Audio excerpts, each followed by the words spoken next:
আমি যদি বলি হি ইজ মাই বয়ফ্রেন্ড তাহলে বলবেন কিভাবে সম্ভব। সো আমি কিছুই বলতে চাই না। আপনারা এতটুকু সবাই জানেন যে আমি একজন dentist, I a doctor, dental surgeon.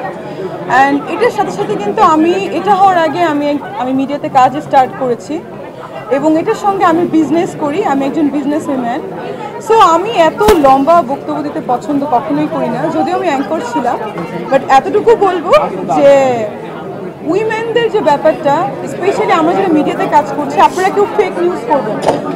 Fake মানে একটা কথা বানালেন, বানিয়ে বলে দিলেন, এটা কাইন্ডলি করবেন না, এতটুকুই। আর দাঁড়ান, আর মেঘনা আপুকে দেখে সবার মানে কি বলে ইন্সপায়ার্ড হওয়া উচিত যে she is very beautiful, she is very intelligent, very much educated. So আমি এখানে এসেছি অনলি ফর হার, না হলে আমি আসতাম না। কজ আর তার একটা নিশ্চয়ই দেখেছিলাম একটা ব্যাড নিউজ, ওটা দেখার পরে আমি নিজেও প্রোটেস্ট করেছিলাম। সো এগুলো কাইন্ডলি আপনারা, যেহেতু আপনারা সাংবাদিক, আমরা মিডিয়াতে কাজ করি, আপনারাও কিন্তু আমাদের কোনো প্রবলেম হলে আপনারাও আমাদের মানে এগুলো নিয়ে লিখবেন, কথা বলবেন, ভালো ভালো জিনিস লিখবেন।